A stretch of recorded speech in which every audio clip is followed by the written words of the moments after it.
What's going on, people? We are Tottenham TV, back here with another live stream for you guys. And since we were last live, it seems like bombers going off left, right and centre for Tottenham Hotspur. And we're going to get into all of them, plus more today on the stream. And let's start off with the big one from last night. Souza finally signed for Tottenham Hotspur.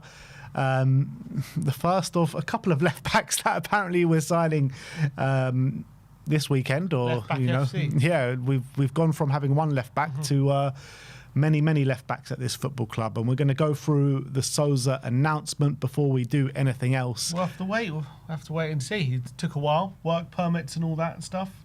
But have to wait. It looks like he's not even going to play, so I don't know what the point is of this, but we'll see. But this is how the club announced it last night. This is the standard video. Bit different actually. This one to previous ones. Nicely edited.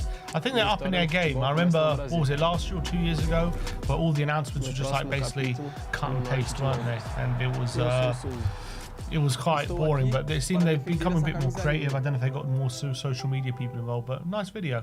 I like it. And then they tweeted out, we're delighted to announce that we've reached agreement with Brazil's Serie A side Santos for the transfer of Souza on a long-term contract.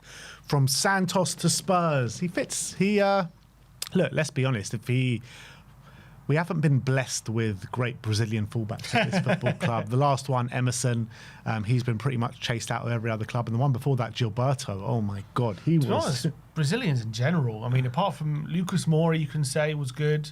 I mean, Aurelio Gomez had his moments. Apart from that, it's been pretty woeful. Paulinho, yeah, terrible. Yeah, Emerson, Gilberto, the pigeon, Richarlison.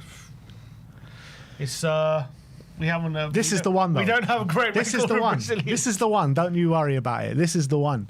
Then they tweeted out saying from Santos to Spurs.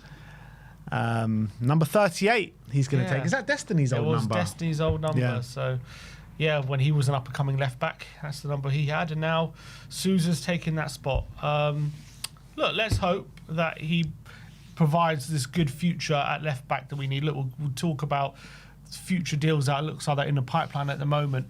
But there's a suggestion maybe, does he go out on loan now? Because it looks like we're getting another backup left back in his place. Is it possible maybe, do we see him as a potential option left wing in the meantime while we've got left back covered and we're not certain about signing a left winger in this window? Does he do a job there? The thought of him coming into the Champions League squad is now also seems far-fetched. Yeah, that's not going to happen. Other signings start coming and so he's going to be left out of that. Look, to be fair, we did say, this is a 19-year-old kid, only played 20 top-level games in the Brazilian league.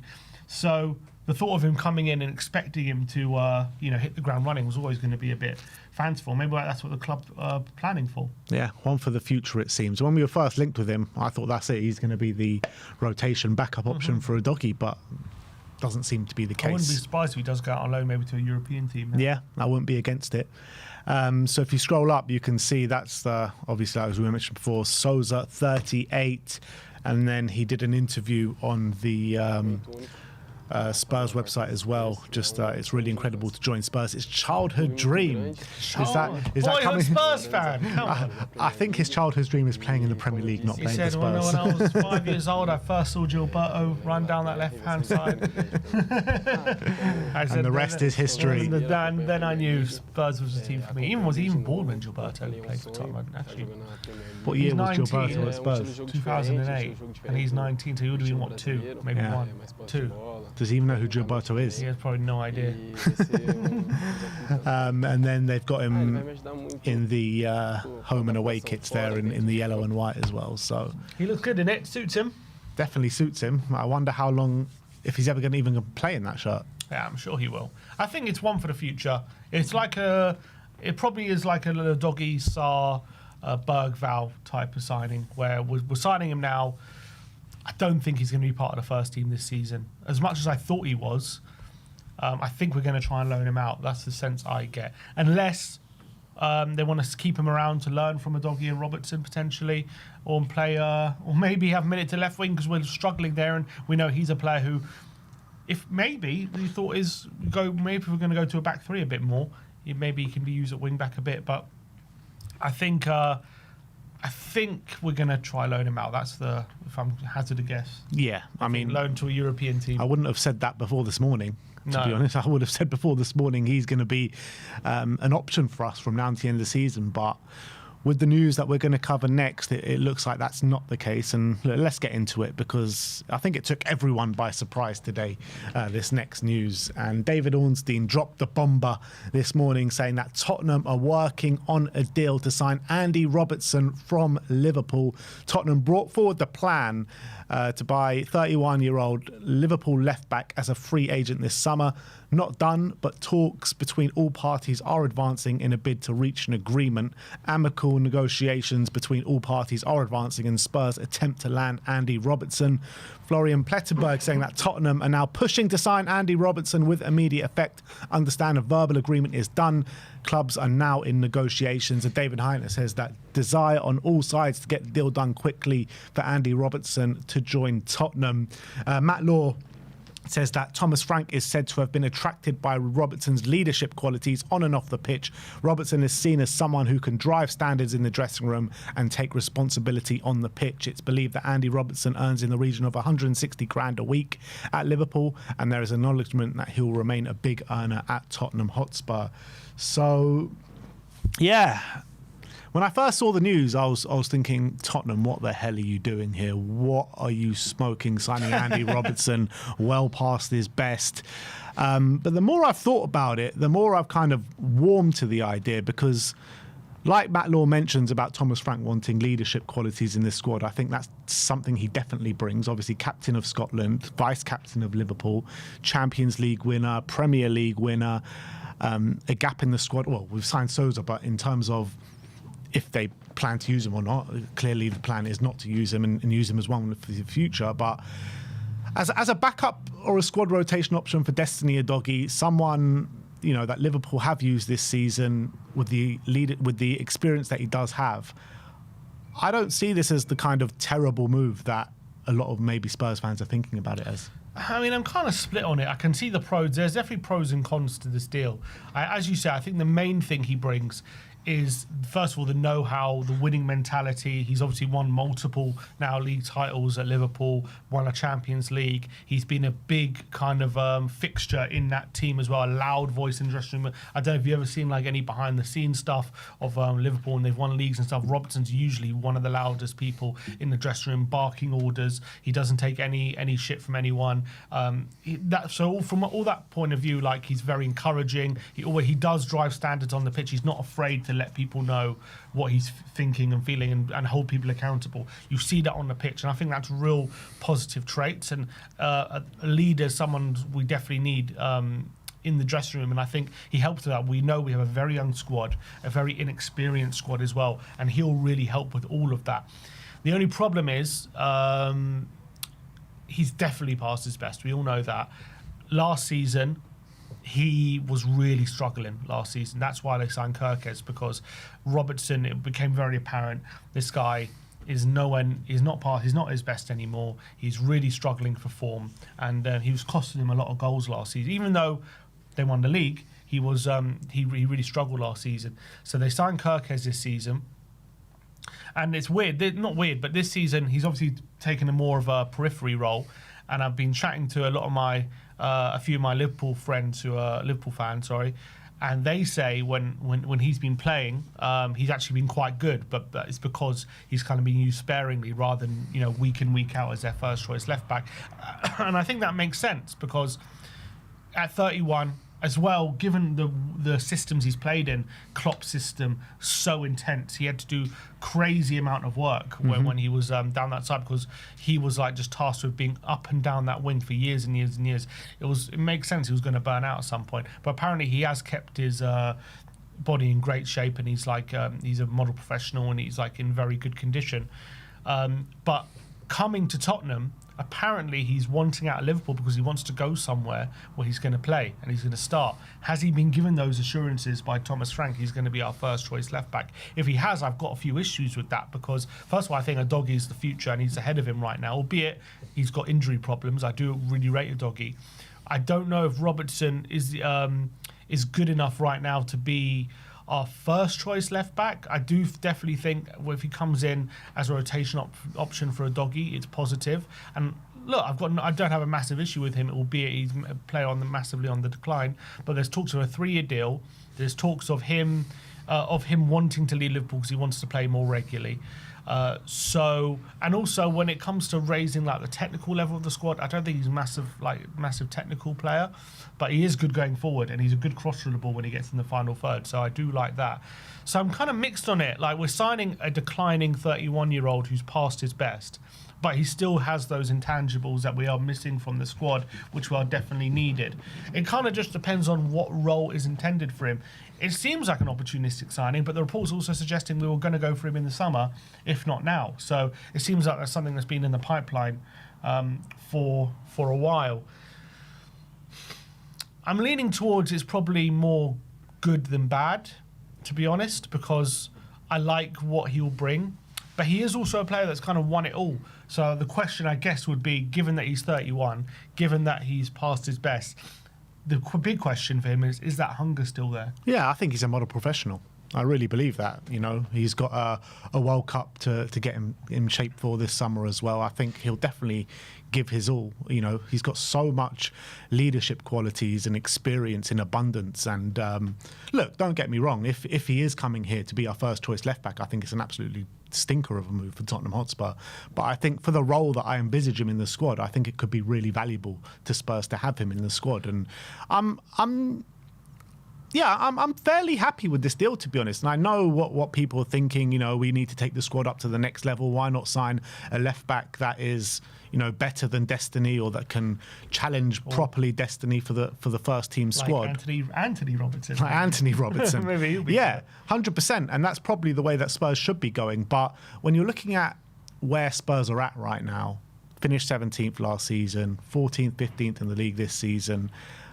We're struggling week in, week out in the Premier League. Obviously, that is mainly due to tactics, and maybe you'd think that the squad is a lot better than what we're showing. But like you mentioned before, we've got so many young players that need direction within this squad right now. And I think having someone like Robertson could be really valuable behind the scenes for us. And, you know, Ben Davies has seemingly played his last game for Spurs, and I see this as a kind of upgrade replacement for him. And yeah, look, I got an issue with it if he's going to come here and command a first team spot, which I don't think he will. But I think he will have a lot of value within the squad. Yeah, I think so. And I think with the relatively cheap price, it makes a lot of sense. Reports of a 3-year deal, which would take him to 34. So whether he would see out that deal or not. I'm just wondering why he wants to leave Liverpool, apparently, because he wants to play. So Liverpool are allowing him to leave now in January. Is he going to play here more than he's playing at Liverpool? If yes, is that a problem? If no, why is he coming here? Well, you're saying he only had 4 starts for Liverpool this season. I guess, you know, judging on what we're seeing from Robertson, obviously he is a player on decline, like you mentioned, but we've got a left back that we can't keep fit. So I guess he probably will play more. And I guess with Souza, that's already the plan for the future. I mean, you know, you've got Robertson while Souza's developing in the short term, and then once his contract's up or whatever in the next couple of years, if Souza sticks around, hopefully by the time Robertson leaves, Souza's ready to step up. Yeah, Robertson might not even see out the whole contract here. That's the reality. I think there's a high chance of that. But yeah, look, even someone like Destiny Udogie, who I think is a lot better than Andy Robertson right now, and obviously has, you know, years and years to keep progressing. I think he'll learn a lot from having Robertson there in the squad, and I think the young players will see him as someone to look up to. And yeah, he can teach the players a lot, and you know, he comes in as the biggest leader at the club. Let's not forget that. How mad is this? This is the first time Udogie's had a left back with him, isn't it? Yeah, and now he's got 2 left backs with him. Ever since he's like been a first team player, Udogie's literally not. I mean, I guess you've had Ben Davies, but he's been more of a centre back for the last few years. Yeah. So it's like the first time he's had genuine help that can someone who can just slot in there without really being out of place. And that hopefully that can really lead to Udogie managing his time on the pitch and injuries a lot better, and we see a better Udogie on the pitch than we have done as well. So I think that's obviously a massive positive. And let's see what kind of level Robertson truly is at, because I guess the big fear is once you do hit that age, we know he's already declining. We know that he's nowhere near what he was, when he was at his peak, which, by the way, people overlook. He's probably goes down as one of the best left backs that's ever played in the Premier League, which is mad to think about. You got Ashley Cole, and then how many more are that much better than him? So he's obviously a Premier League legend from that point of view, and has been part of a very successful Liverpool team and looked very good. But yeah, the fear is once you hit that stage, once that decline starts setting in, it can happen quite rapidly. And you could, as we've seen with so many players, one season, they're at the top of their game even, and the next season the decline can be very, very sharp. And I guess the fear is that decline already starting to set in Robertson, and how sharp is that decline going to happen? What's the problem is you've given him a 3-year deal, you sign him now, and the next 6 months it becomes very apparent this guy isn't up to it. That's obviously the big fear, and then you're stuck with him with another 2-year deal. But let's hope it's not quite that bad. From what I've heard and what I've seen, to be honest, he hasn't looked bad this season when he's played. And if you use him, manage him, and use him kind of sparingly, he seems like still capable of providing good performances. Yeah, absolutely. So it does bring up a problem in terms of our European squad, though, doesn't it? In terms of who we bring in, who we take out. Only allowed 3 changes. Matisse Tell, obviously not in the squad. Telezak Kulusevski, is he going to be brought back in? It brings up that issue, which we'll come round to and speak to at the time after the Frankfurt game. But all in all, I think it could be a bit of a smart signing for Spurs, where it's not the long-term player that we want to fill that role, but he could provide a purpose for us over the next year or two. I really believe that. Short term. Yeah, let's see. I mean, it could really go either way. If his decline is that quick and it's been that sharp, then this is going to be a complete waste of time. But well, you say it's a waste of time. It might be a waste of time on the pitch, but I think off the pitch, it's going to be very valuable for Tottenham Hotspur. We're in such a bad way. We need those voices in the dressing room, which we don't seem to have right now. Mm-hmm. And I think he comes in straight away into the leadership group, in my opinion. He'll be... I'm sure he'll captain some games, probably. Yeah, look, he is the biggest leader in that dressing room right now, already. Mm-hmm. So I think from that aspect, I think it's going to be massively valuable to Spurs, even if he's not great on the pitch. Yeah.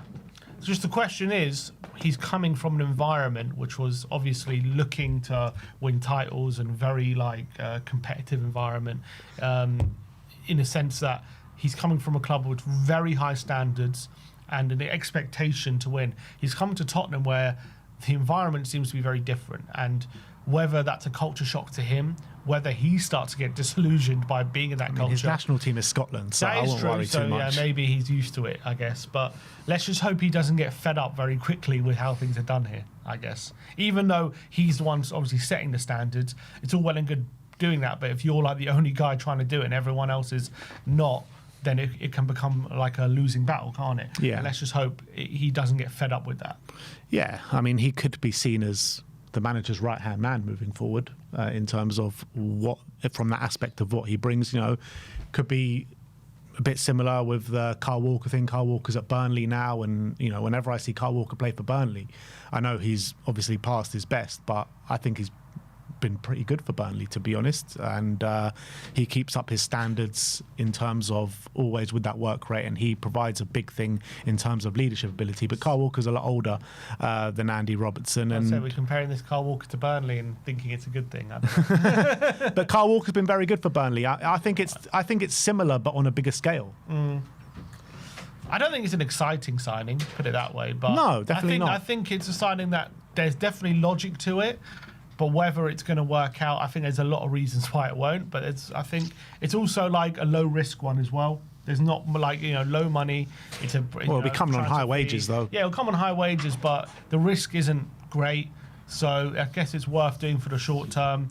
If he can get anywhere near what we know he's capable of, it's going to be worth doing. But if he's not capable of reaching anywhere near those levels, then it won't be worth doing. Another element to this deal, which people are surmising, is this a softener for Liverpool in preluding to an approach in the summer for Mickey van der Ven? Nah, don't buy into the narrative, Sim. That's what people are saying. I'm not buying. I'm just saying. I'm positive. What people? There's people online saying this is a softener. Who's saying it? There's people online saying it. There's journalists saying that Liverpool are very interested in Van de Ven, and this could start, an icebreaker. What journalist is saying that? I got James Pearce, I think it was. Who is that? He's a Liverpool journalist. Yeah. Nah, I don't think so. I don't think Van de Ven's leaving this summer. We all want to believe that. No, I do believe that. Do you think it is? I don't know. To be honest, I think if we finish mid-table, there's every chance he might. No, because it's going to take European only if a monstrous offer comes in. Correct, and they've been doing monstrous offers. Yeah. I don't know. It's not crazy. I don't know, man. I think Spurs. Of course we don't want to lose him. Yeah, I think Spurs are gonna dig their heels in this summer for Mickey Van de Ven, and like they have done in the past with other players. So I don't think Van de Ven signs a contract, but I think we're gonna persuade him to give it another year. I hope you're right. I'm not saying you're wrong. I'm just saying it's for me. It's not a foregone conclusion by any stretch. Like I think, given how bad we've been this season, and if we got no European football to speak of, this is a guy with lots of ambition, and there's big clubs coming in for him. So if the money's there, it depends. It depends on him. How desperate is he to leave? Is he gonna throw tantrums? Is he gonna force it, or is he gonna be fine? Look, I'll give it more time. Depends where his head's at, but. Obviously, Liverpool, we've now got a rapport with them with this deal. So I wonder if they'll come back to the table in the summer. Yeah, I'm sure they will. I'm sure they'll test the waters, but are they really going to bid like over 90 to 100 million for him? I don't know. Maybe they will. Maybe they will. They did for Robertson and Isak. Yeah, they did. It's true. And they need to think of a long-term replacement for Van Dijk. Yeah. I just feel like they'll think, they'll come to the table for Mickey Van de Ven, and we're going to make it incredibly difficult for them. And unless Mickey Van de Ven does an Isak, which I don't think he will, then look, maybe they will. Maybe he will. Maybe he'll see this kind of summer as the opportunity to get his move to Liverpool, because it might go after this summer. But my guess is that we're able to convince him to stay for another year, and if things don't get better, then we'll look to sell him. Don't want to think about Mickey Van de Ven leaving. But on Mickey Van de Ven, Sky Sports are reporting that Tottenham's intention is to sit down with Van de Ven's representative to discuss an improved contract, as the club do not intend to let him leave. Well, that will always be the intention, won't it? Yeah, of course. And if we get him to sign that contract, that would be fantastic. I wonder if he does sign, if one of the stipulations in it is he wants a release clause. I'd wonder if that's what he would want if he was to sign. Would you accept giving him a new contract with a release clause? Depends what that release clause is. 100 million. No. No, you wouldn't do it. No. Because I think we'll only let him go for 100 million anyway this summer. How much would it have to be for you? A release clause? 200. Something unattainable. Well, then he wouldn't accept that. But I'm saying, let's say he says, I will sign a contract if you give me a 100 million release clause. I'll sign that contract. Otherwise, I'm not signing. No, because you may as well just sell him. You may as well just sell him now. If he sees no future here, and he'll jump at the chance if anyone bids 100 million, you may as well just sell him and start planning the future without him. What's the point of just prolonging the inevitable? Because at least it's 100 million right there, if without the release clause. Yeah, but we're only going to let him go for 100 this summer anyway. Yeah, what about 120?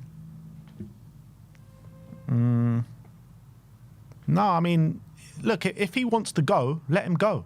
There's nothing we can do about it. I'll just let him go if we get the bid this summer, if he's desperate to go. There's no point keeping someone that doesn't want to be here. Well, but you just said we can convince him to stay. I said that's what the club is going to do. No, you said you think we will. Yeah, I think we're going to reject offers and keep him for another year. That's what I think we're going to do. But if he's desperate to leave, I would say let him go. And I think that isn't impossible. Yeah, but look, that's the reality. Like, you can't hold a player against their will. That's the reality in this. We did for Kane for 2 years. Yeah, we did. But yeah, I think it's a bit different though. Kane's a boy from the academy, and he has close ties to Tottenham, and he loves the club and everything like that. Like, Mickey's been here for 2 years? I think it's a completely different situation. If Mickey van der Ven is hell-bent on leaving this summer, I think Spurs got to get the most money we can and probably sell him.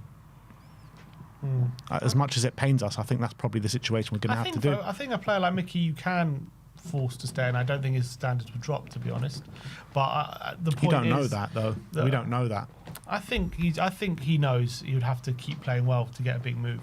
But, like, I think most players these days, even when a lot of them are forced to stay, I mean, I guess it depends on the player. It's absolutely right. But I think it depends on the situation.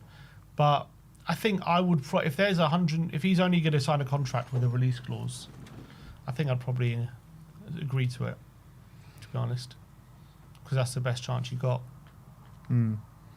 of just keeping it longer. And then even if someone breaks it, then it's 120 million or whatever. Yeah. Then it is what it is. Yeah. I don't know. It's just like only small clubs put release clauses in contracts. That's the reality. Unless, the big clubs, if they've got a release clause in a contract, it's like an unattainable release clause. It doesn't smack as something great to do. And if he's desperate for that release clause, yeah, it all depends how much it is. 150 million to 200 million, I would consider it. But I don't know. I don't know what to do with this situation. There's just a vibe I get, not necessarily from him, like his body language, but also just some of his actions, doing that interview on the overlap. Like there's just a lot of noise around him at the moment. Is his agent feeding stuff about him? Yeah, but we had the same with Romero last season. We were like, Romero's definitely off this summer. This Atletico thing makes so much sense. Like, not everything is always as it seems. I think he probably wanted to. He somehow got convinced to stay, or maybe there wasn't the interest he thought there would be. But I just get a vibe from Mickey. There's something telling me I think he really does want to go. Or at the moment, not necessarily he's like hell-bent on going, but the way things are going at Tottenham, he's probably looking at it and thinking, what is going on at this club? Like, I don't want to be here much longer. Yeah, I don't blame him. I don't blame him for wanting to leave. Don't blame him at all. His level of what he's performing week in, week out is a lot better than everyone else. That's the reality. He's the best. I think he's the most consistent and best player that we got right now. That's the reality. So I don't blame him. I think, but like I said, I do think Spurs are going to dig their heels in this summer. They're going to make it incredibly difficult for him to leave. And they'll try to go back to the drawing board with all their fallacy of their future plans and try and convince him. It's up to him whether he falls for it or not, like Romero did. So the only hope we have is for Van der Ven to be fooled. Basically, yeah. I think that's where we're at. Need to get a magician in there or something. Well, we did it for Romero. He's probably looking at Romero saying, "You idiot." Well, Romero's even said they just come in and say some lies. Yeah. He's probably thinking you just lied to me in the summer. Yeah. Well, it's a depressing thought. But I don't know. We'll see. We'll see what happens in the summer. We'll see how the rest of the season goes. But yeah, I don't know. I don't know about if Mickey's going to be here in the long term. The way things are going, put it that way. Maybe I don't know. Maybe a different manager. I mean, but he's playing well, to be fair, under Frank. He has improved, but I don't know. One more year, I say. One more year, he's going to give it. And if that doesn't happen, I think he'll have his pick of his teams. But it's going to take a big transfer, but when it comes to next summer, it'll probably be a bit cheaper, won't it? Still be a significant fee, but yeah. I think probably 100 million, or like 80 to 100 million this summer, and probably around 70 million. The reports are we want a Premier League record fee if we're going to sell him. Yeah, what is the Premier League record for a defender? It's Isaac, isn't it? Oh, well, Isaac's the record for any transfer. I imagine it's a defender record fee. What would that be? Don't know. What's the Premier League? Anyone in the chat? Maguire, 80 million, no? Maguire's 80. I mean, it said Premier League record, not defend for a defender, but I think we'd probably demand over 100 million. I would say that. But I reckon the starting point would be Isaac's fee. That would be the starting point, to be honest. What did he go for? 125. Yeah, we're not getting that. Well, that'll be the starting point, I think.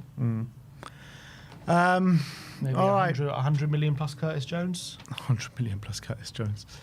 Another player that we're linked with is Can Uzun of Frankfurt. As Court of Size says that Tottenham are interested in signing Frankfurt midfielder Can Uzun. The 20-year-old has impressed in Germany and has 12 goal contributions in all competitions. He is seen as the new golden boy of European football. Yeah, I think he's more of a 10, so I don't really understand this too much. We've got Javi there, Maddison coming back, Kulusevski coming back. Gallagher can even play there now. Yeah, exactly. So I'm not sure that Spurs will be going for a 10. No, I don't think so either. Especially one who's young, up and coming. It doesn't seem to make too much sense to me right now to sign him. Maybe it's one for the future, but yeah, I know it's caught offside, so I doubt it's a reliable link. Yeah. I wouldn't be surprised if Spurs have been looking, though, if you're talking about up and coming. We're probably looking at all up and coming players across, no matter what position they're in, across European football. So I wouldn't be surprised if actually Spurs go for it, because that's what we do. It doesn't matter about what positions we need. We just go, if you're up and coming and got a future sell-on value, we'll take you. Get him in. So I wouldn't be surprised whatsoever. But look, that is your Tottenham update for today. Let us know your thoughts on the Andy Robertson thing in the comment section below. I'm seeing a lot of different and mixed reports or mixed kind of opinions on Andy Robertson from Tottenham fans. I'm seeing a lot of kind of mixed opinions from Liverpool fans as well. Like a lot of Liverpool fans are like, oh, how can we let him go right now? I think it's a bit of a joke. And a lot of people saying, look, he's past his best. Probably best just to let him go now. So we've gathered a few opinions on social media and we're going to do a bit of a reacts on that. So let's go and have a look at how the internet is reacting to the Andy Robertson to Tottenham links.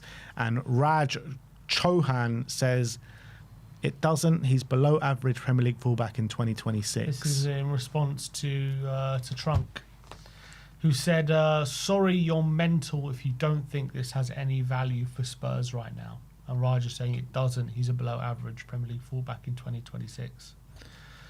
Which, I do rate Raj's opinion. He's usually right on a lot of things, I feel. I don't know. I definitely think Robbo will add value in theory. Robbo now. Robbo, isn't it? Nickname terms now. We need once he's through the door. So I do think there is some value to be had there, but I also understand the massive reservations about this deal. Yeah, it's like I can see it from both sides. I don't think he's taking. I think he's just taking into account what he's seen on the pitch. Where I think this transfer is a lot more than just what we're going to see on the pitch, in my opinion. Yeah, which is fine, and hopefully he brings that. But at the end of the day, the most important thing is. Look, it's all well and good having those things and they're needed, and you want both, but we also really need to be upping the quality of the squad. Mm-hmm. I guess it does do that because he's a better backup left back, but depends how sharply he is declining. It's all well and good him having his intangibles and all these things. If he's getting outrun every week by a winger, you know what I mean? Doesn't really matter. Yeah, but I don't think he will because he won't be playing every week. That's the question I have. Why is he agreeing to come if he's not getting assurances about playing time? Why is he agreeing to come? Yes, a good question. I think probably just more playing time than he was having at Liverpool. I just think that's what it comes down to. Look, surely he's under no illusions that Destiny is the better left-back to him right now. And surely Thomas Frank doesn't feel that Robertson is a better left-back than Destiny. No, I've got a feeling he's going to be a number one left-back, you know. What, above Destiny? For now. If it is, it's a disgrace of a signing. That's what it is. He can't be. I refuse to believe that. I reckon in the short term anyway, while a doggy's recovering from that injury.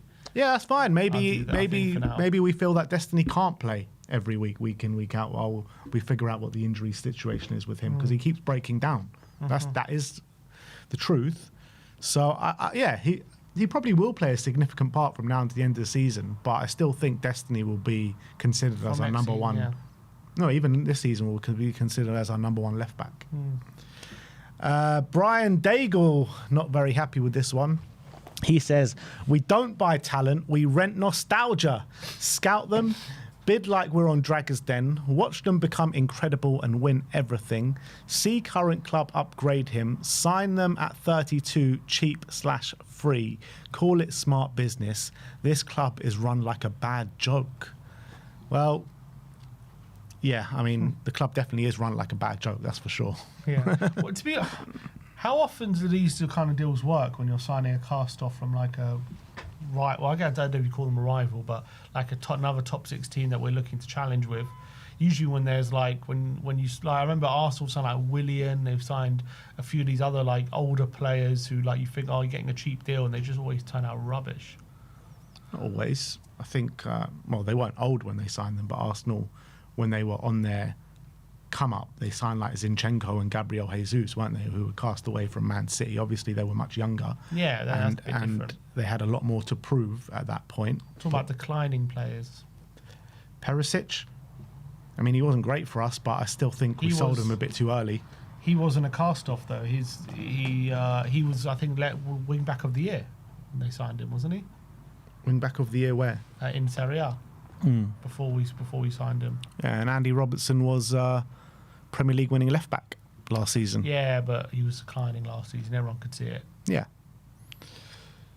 I'm trying to think of other examples. I'm sure the chat is filling them up with them now. There must be some examples of it. Tell me declining players who have moved to rival. There are plenty of ones that we've done in the past, you know, like Gus Poyet, Edgar Davids, Tim Sherwood, Jamie Redknapp. And you're trying to fill me with confidence here? Or what are you trying to say to... Gus Poyet was brilliant for us. Yeah, but in a crap team, he was good. We're a crap team now, Sim! Well, yeah, well, we don't want to be. Well, obviously we don't want to be. We didn't want to be back then either. Exactly. But Teddy Sheringham was another one as well. Spurs have a history of doing these kind of deals. I don't think, like, when Spurs are looking at this transfer, they're not saying, like, this is the answer to our future and this is going to take us onto the next level and this is going to be an unbelievable signing for us. I think it's an enabler and a learning curve to help some of the young talent in our team kind of progress their careers, and a voice in the dressing room that brings a lot of leadership and experience. I think that's what it is. I don't think it's a player that we're looking at that's going to, you know, be unbelievable for us. That's what I feel. Yeah, I think that's part of the reason. I also think they think he could be a good option for us right now. Yeah, I don't think they think he's like, this is the future, this is the answer. I agree. I think that's part of the logic.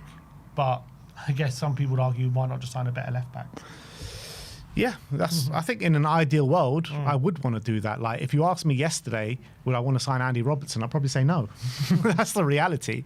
And I probably wouldn't have given it a second thought about bringing in a left back. I want to sign someone who can come in and straight away compete on a level playing ground with Destiny Udogie. But And I think you could do that. But we haven't done. And I'm just saying I see the values of it. I do see the values of it, albeit from a quality perspective, it probably isn't good enough if he's going to play a significant part. All right, let's keep going. Tetrunk, that's one you just went through, right? Yeah, but yeah. Ali Gold says, Spurs moving forward with Andy Robertson is really interesting. Would be very good signing to inject leadership quality and character into the group. Would also mean left backs galore. Perhaps Souza does get a loan now or in the summer, or plays initially on the left wing as he settles. There's also some people are saying, does he see Spence now as a left winger? What, after one game? After one game. Is that going to be a position he plays more now that Robertson's coming in? Maybe. I don't know. I hope not, to be honest. I know he did well, I know, but he still didn't provide anything in the final third, which he never does. So that's what you need from a winger. The thing is, if Spence is going to be played a bit further forward, I think he'd be better on the right than the left. Yeah. Well, hopefully we start seeing him at right back a bit more now. Hopefully that's the goal.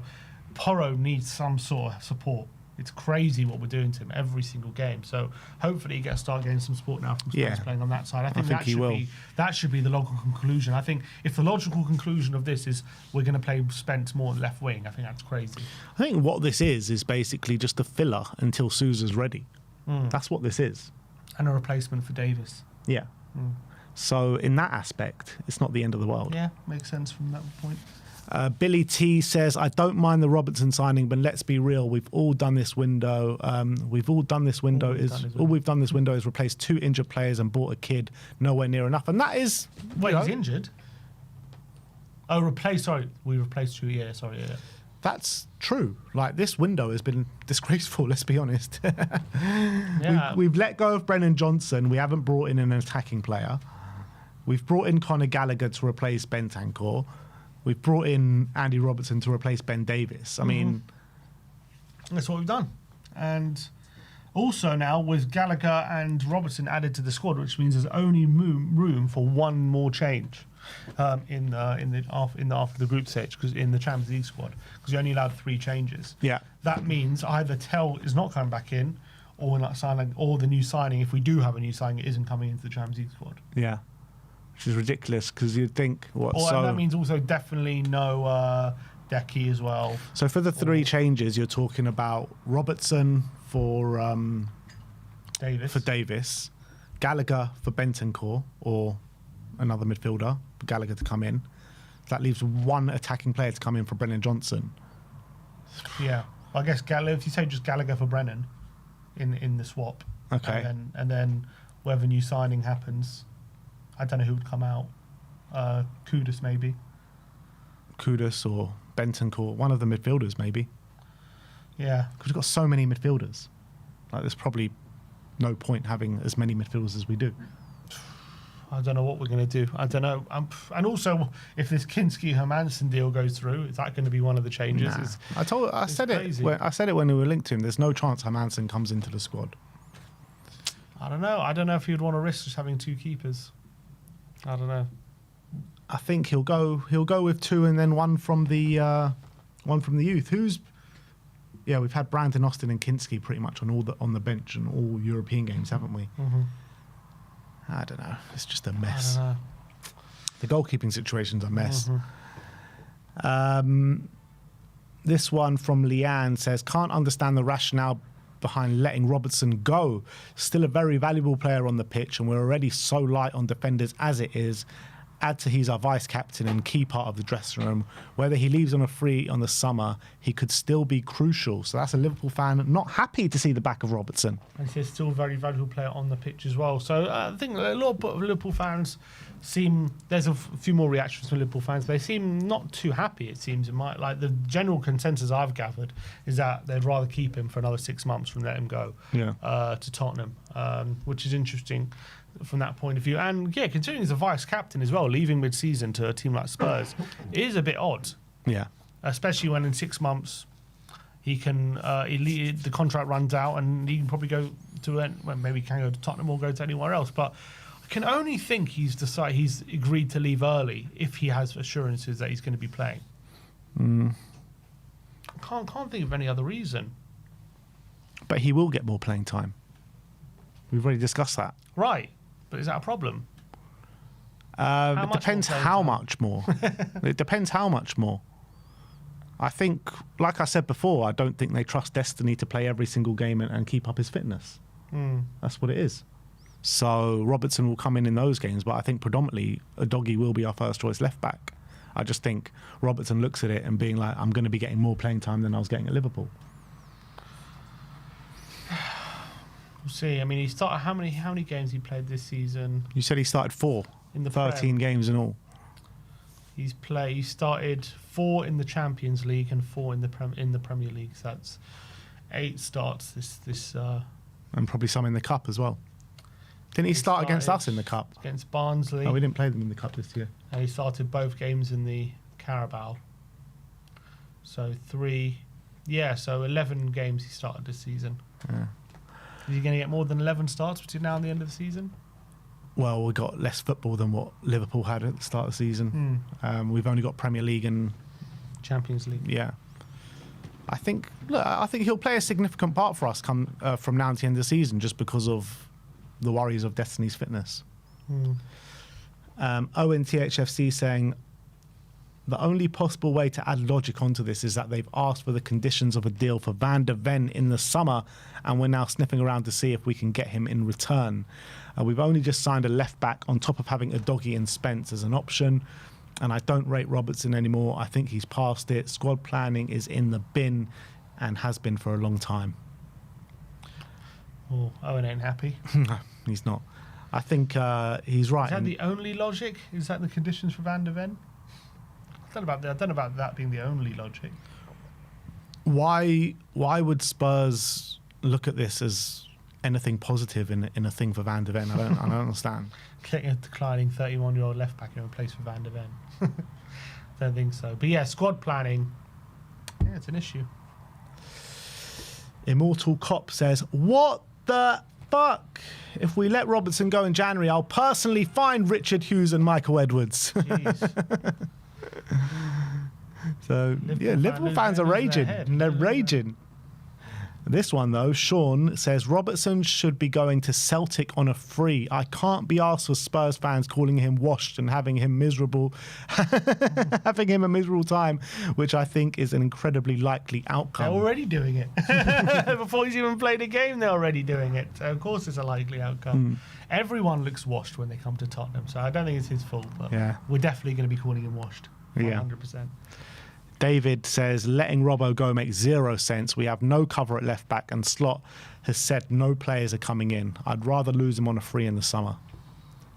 Yeah, so a lot of Liverpool fans thinking they should have kept But who, from Liverpool's perspective, why are they letting him go now? Apparently, first of all, because he's been such a loyal servant, they're like just allowing, if he wants to leave, and they're just like fulfilling his wishes kind of thing. And also, apparently there's an option in Tsimikas' loan deal, they can recall him if need be, and they're thinking about doing that. And also maybe get a couple of million for a player who's about to leave on a free, so get a bit of money in. Yeah, I don't know how much we were going to pay to people. How much do you reckon it is? Surely it can't be more than that. Yeah, I'm 5 at the absolute max. Even that's a bit much, but yeah, it can't be too much. BLTHFC is saying, not sure why people are so confused by this. Davies has played his last game for the club, so Robertson is a direct swap. Can also play left centre-back if we want to incorporate a back five. None of us have watched Souza, so let's stop pretending he's a realistic choice at this moment. Yeah, it's interesting he brings up the back five. Obviously, we played that against Dortmund. I do wonder if we're going to start seeing that more. And if we do, obviously, Udogie kind of played the left centre-back role on that one. Would Udogie go wing-back and Robertson centre-back, or would Robertson go the wing? I would say maybe Robertson goes the wing-back, because he's better going forward. He's got a better cross on him, that's for sure. But Udogie obviously has more... That's the thing. I don't know if... Can Robertson do it still? Get up and down like we'll need them to do? Yeah. Yeah, I don't know. I don't know anymore. But it's interesting to see what he does with that if we are going to play back five a bit more. George Achillia talking about the squad registration issues, and he says, my main concern with Robertson move is nothing to do with him specifically, really. It's to do with how the UCL registration is now going to impact any other signings we make this window. Champions League states you can only make a maximum of 3 changes to the league phase squad. And what's that? And so that means for Spurs, Gallagher replaces Bentancur, Robertson replaces Davies, and then there's one more.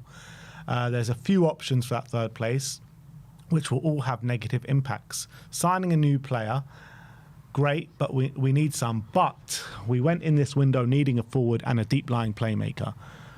We can only get one. Furthermore, if new signing takes the spot, Tell wants to join Paris FC, especially if Frank is still there. That leaves one less forward in the Premier League. Kulusevski, least likely of the options because I don't expect him to be anywhere near fit for Champions League football this season. Still same issues as above with Tell. Plus, fact we won't sign a top talent. We can't give them Champions League football. Tell stays and can play Champions League football and Premier League, but same issue as above, where we can't sign quality players in positions we need because we can't register them in the Champions League. The best thing Spurs can do if Robertson is signed is to sign a quality forward like Akalush or Ndai, potentially sign Hayden Hackney as a young professor who would still move regardless of the Champions League, and loan out Tell. Squad planning stinks. Yeah, that's one of the big issues we got, isn't it, about with this signing, about what we do with that Champions League. I guess you could argue it's not going to be an issue after March. Yeah. Because that will probably be we're going to Budapest, mate. But if you're trying to plan for the best case scenario, then we do have problems. Yeah. I think I don't. What kind of quality can we even bring in from now to the end of the window anyway? Yeah. You know what I mean? It's just like squad planning does stink, but also recruitment stinks, and also our impact to attract people, good top players stink. So everything just stinks. The whole thing stinks. LFC approved says a move for Andy Robertson makes sense in preparation for himself and Scotland before the World Cup. However, makes absolutely zero sense for Liverpool. If he wants to make a move, respect it. But it's a situation the club should not be in, especially when the team is clearly defensively short already. Tsimikas isn't the answer either, but it's Liverpool, so don't be shocked. Don't be shocked. Why is he saying don't be shocked as if Liverpool are just terrible and they always make bad decisions? You don't know what bad decisions are made. You've got no clue. It's Liverpool, so don't be shocked. Honestly, these fans have no idea what they got. Yeah. They're literally Premier League champions. Yeah, literally. We're Liverpool, so we're always going to make the bad decision. Oh, come on. Mike Kearney says, think it's the height of stupidity even entertaining selling Robertson this window. Losing that experience on and off the pitch for the sake of a few million is utterly daft. Should have just been a no thank you. Yeah, but I mean, they're losing him in the next 6 months anyway. So you may as well get a few million in. That's what the club are thinking, but for a Liverpool fan who's going to have to watch him for the next 6 months, he's probably thinking, I don't care about the few million, keep him. Yeah. And if he holds that much value behind the scenes at Liverpool... Yeah, then that's good. It's valuable. Abigail Rudkin says, we're much stronger with a guy like Robertson around. I'd be gutted to see him go. See, all Liverpool fans are crying, mate. A lot of them dying to keep him. They are. A lot of them want him to stay, which is, I think that is telling. First of all, you also got to add into the context of that, he's a Liverpool legend. He's been there for a long time. Obviously, it's sad for any legend like that to go. You depend how good or bad they are. It's always going to be sad. But usually, even from that aspect, when a player's past his best, there'd be there's an acceptance to say, you know what, he's not offering much anymore, so it's probably best just to let him go now. Yeah, and there doesn't seem to be that kind of acceptance just yet that he's completely gone. Because I think that was the case with Man City and Kyle Walker. Yeah. When they let him go, he was like, you know what, he's not nowhere near his best anymore, so it's probably best just to part ways and let him move on with his career. Yeah, but Robertson, they still think he holds a lot of value, it seems. Yeah. Henry Jackson, selling Robertson this month will be total nonsense. Simple as that. Total nonsense. Lily White Lab says, I can't do this anymore. Physically way off it. Prem proven but declining rapidly. Just fills up a squad place for no reason. We already have 2 left backs. What are we building towards with this? I mean, it's hard to disagree with any of those points. Well, to be fair, I mean, when we were going into the window, we were saying a left back was a priority, but we did sign Souza. But it seems as though maybe Souza's not the signing we think he is. We expected him to be part of the first team, and maybe he never was going to be part of the first team. Maybe that's the plan. And so we still need a left back to support Udogie, which was quite essential going into this window. And so signing Robertson as help for him in the short term, with Souza developing and with Davis being out, and also maybe you could play in the left centre back in a back 3 potentially as well.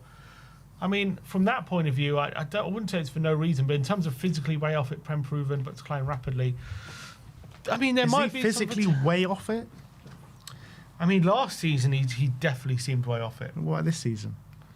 When he's played, but he's only played 4 games. 4 starts. 4 starts. And 4 starts in the Champions League as well. Yeah, and he's looked all right.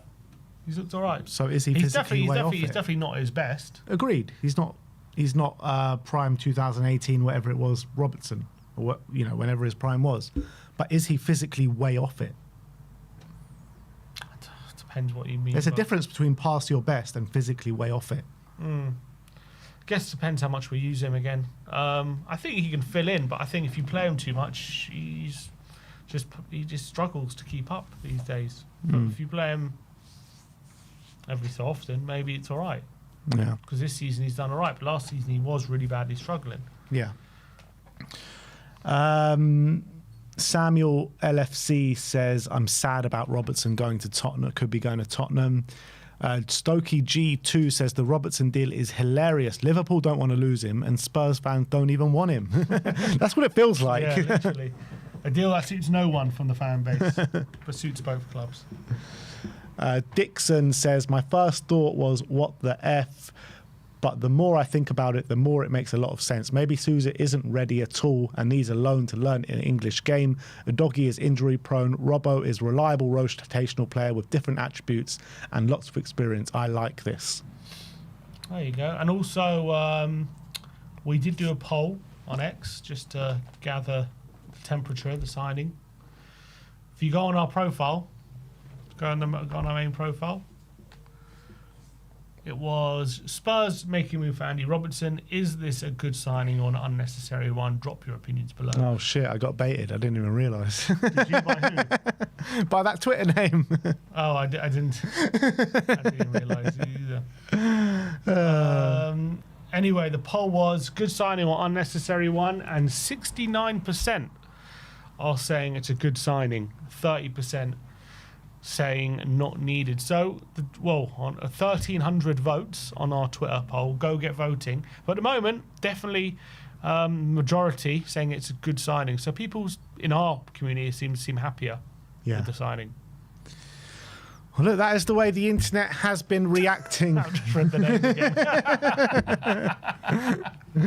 That is the way the internet has been reacting to the Robertson deal. Not done yet, so we'll see if Romano comes and gives us those 3 words a bit later on today.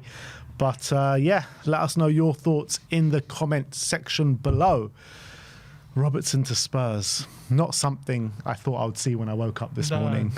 Crazy. It is crazy, but what's like in terms of Robertson being a Tottenham player, do you think the fans will take to him? Can you see him as a Tottenham player? Just forget about how good he is and all that kind of stuff, just him, his personality. Yeah, I think I can actually, because I think he's a player that will give 100%, put in those full-blooded challenges. And that buys a lot with the Spurs fans, to be honest. Matt Law says sources claim that when Levy was at the club, Tottenham were extremely reluctant to sign players over 30, particularly for fees on sizable wages. It's believed that Robertson earns in the region of 160k per week at Liverpool, and there is acknowledgement he would remain a big earner at Spurs. I think that's a good point, which we didn't really discuss. Is this evidence of a change in tack when it comes to our transfer policy?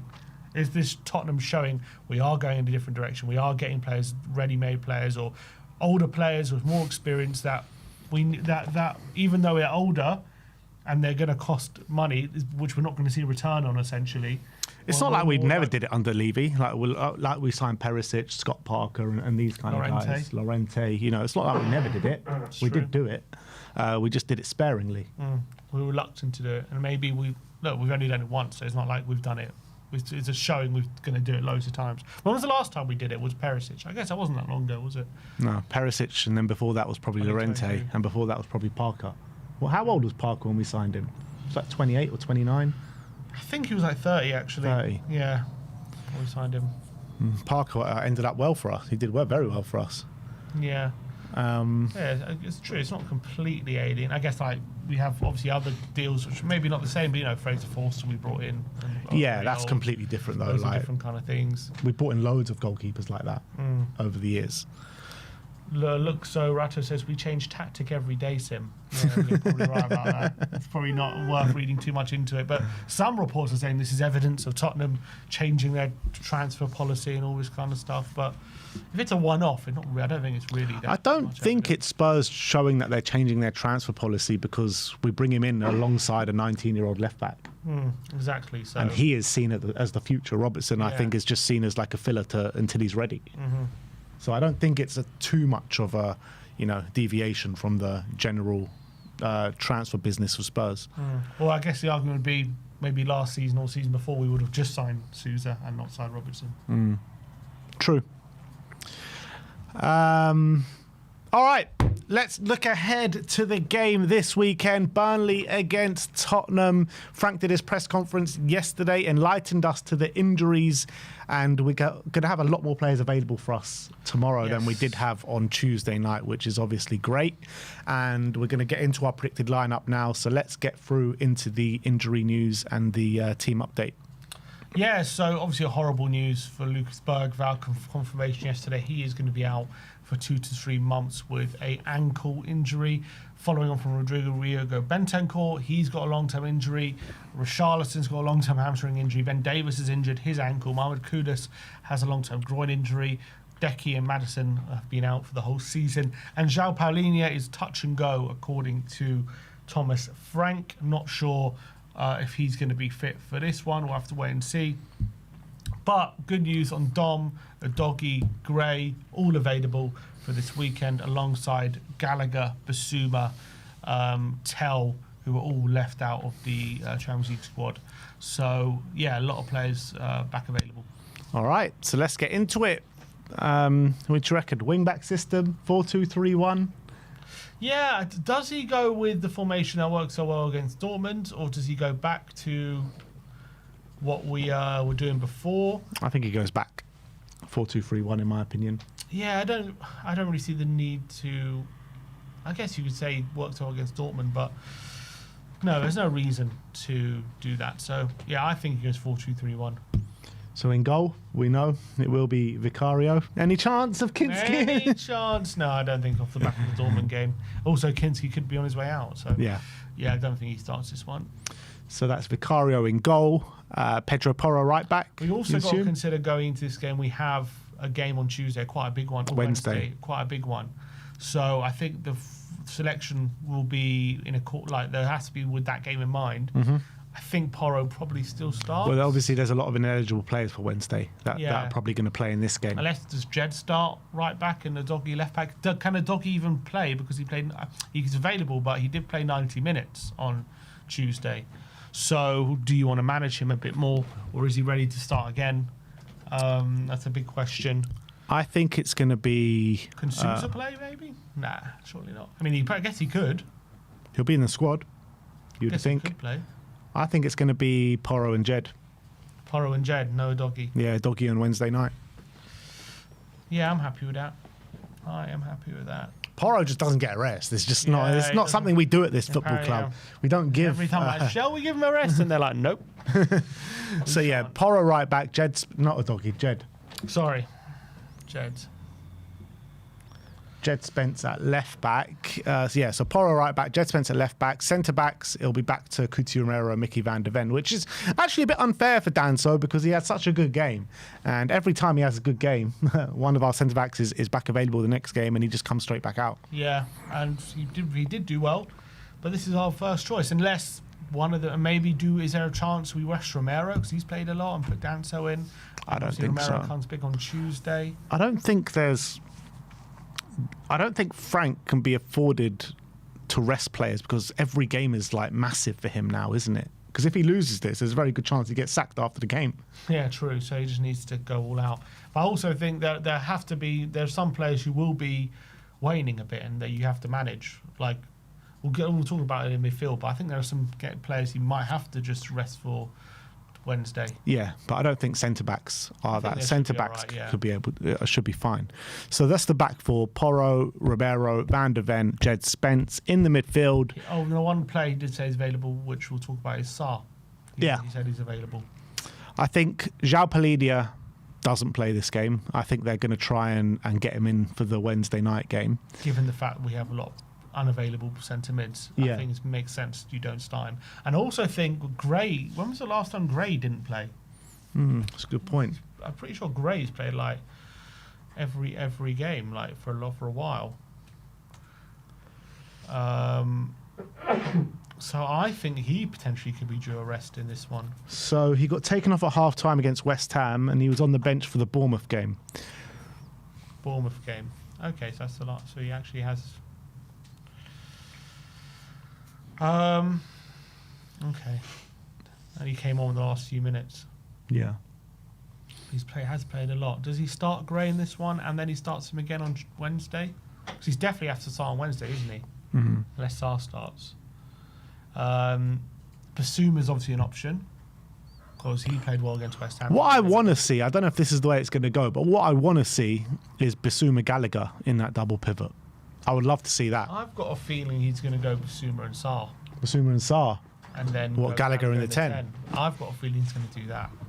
and have Xavi with a bit of rest, and also he's got that swollen ankle, which who knows what condition that's in right now. Although look, he said they're all available, so there's no suggestion that you can't start if he wanted him to.